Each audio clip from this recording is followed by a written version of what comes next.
আমাদের এখানে একটা ইউনিক আইটেম আছে, যেমন জাপানি সুশি। এখানে চিকেন সুশি আছে, প্রন সুশি আছে। এখানে মানে এর মধ্যে চিকেন দিয়ে একটা মানে এটা একটা জাপানিজ কালচার, কিন্তু এটা বলতে গেলে মাছ ভাতের মতো। এখানে বিভিন্ন ধরনের পিঠাপুলি আছে এবং আমরা ট্রেডিশনাল নকশি পিঠা, হাতে বানানো লাড্ডু, তারপর গজা, ডাবের পুডিং, শরবত এগুলোরই আয়োজন করেছি, যেহেতু গরমটা অনেক বেশি। আচ্ছা, আপনাদের প্ল্যান কতদিন যাবত ধরে ছিল এই আয়োজন করার পিছনে?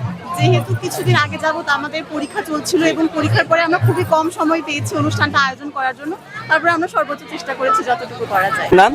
সুমাইয়া রহমান। আচ্ছা, আপনার নাম? শোভা মুবাশশিরা তাবাসসুম। আচ্ছা, আপনার কোন ডিপার্টমেন্ট? ল ডিপার্টমেন্ট। আপনার নাম? অনিন্দিতা আহমেদ। আপনার নাম? নোশেন। আচ্ছা, আপনার কোন ডিপার্টমেন্ট? আমরা ইংলিশ ডিপার্টমেন্ট। আপনি?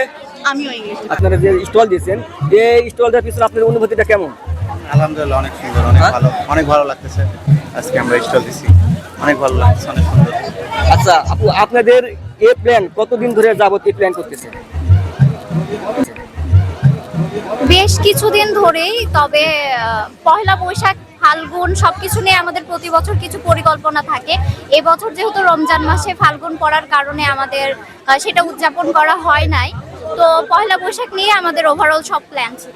আচ্ছা আপু, আপনারা এখানে স্টলে কি কি ধরনের আইটেম তুলছেন? জাপানি সুশি আমাদের এখানে একটা ইউনিক আইটেম আছে, যেমন জাপানি সুশি। এখানে চিকেন সুশি আছে, প্রন সুশি আছে। এখানে মানে এর মধ্যে চিকেন দিয়ে একটা মানে এটা একটা জাপানিজ কালচার, কিন্তু এটা বলতে গেলে মাছ ভাতের মতো। আচ্ছা, আরেকটি প্রশ্ন, সামনেবার আপনারা কি কি ধরনের প্ল্যান করতে পারেন? আমরা আরো ইউনিক কিছু আইটেম আনবো। আমরা যেমন এখানে অনেক ধরনের জুস আইটেম আছে, দেখা যাচ্ছে সামনেবার আরো ইউনিক কিছু জুস আইটেম আনবো, আর কিছু আইটেম যেগুলো আনা যায়। দেখা যাচ্ছে এখানে যেমন আপুদের চানা চাট আছে, ফুচকা আছে, পানি ফুচকা, আরো এরকম আরো ইউনিক যেসব আইটেম দেখা যায়। আচ্ছা, এখানে আপনারা কি কি ধরনের যে আইটেম তুলছেন, এগুলো কি হাতে তৈরি নাকি কিনা আনা? জি, আমাদের নিজেদেরই হাতে তৈরি। নিজে? আচ্ছা, আপনারা কতদিন ধরে প্ল্যান করছেন? আমরা বেশ 7 থেকে 15 দিন ধরে 8 থেকে পরিকল্পনা 15 দিন ধরে, করছি। তাই না? আচ্ছা, আপনাকে ধন্যবাদ। হ্যাঁ, আপনাকে ধন্যবাদ। Thank you. আচ্ছা, আপনারা যে আয়োজন করছেন, এই আয়োজনের পিছনে আপনার অনুভূতিটা কেমন? ভালো। ভালো, তাই না? আচ্ছা, আপনার?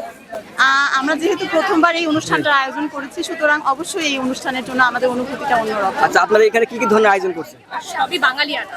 আচ্ছা, কি কি ধরনের? এখানে বিভিন্ন ধরনের পিঠাপুলি আছে এবং আমরা ট্রেডিশনাল নকশি পিঠা, হাতে বানানো লাড্ডু, তারপর গজা, ডাবের পুডিং, শরবত এগুলোরই আয়োজন করেছি, যেহেতু গরমটা অনেক বেশি। আচ্ছা, আপনাদের প্ল্যান কতদিন যাবত ধরে ছিল এই আয়োজন করার পিছনে?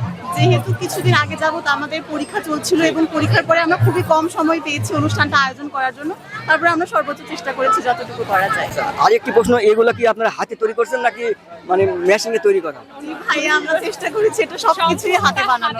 এবং হোমমেড, আম্মুদের হেল্প নিয়ে, আম্মুদের সাজেশন নিয়ে আমরা করেছি, যেন আমরা ভালোটাই প্রোভাইড করতে পারি। আচ্ছা, ধন্যবাদ আপনাকে। থ্যাংক ইউ ভাইয়া।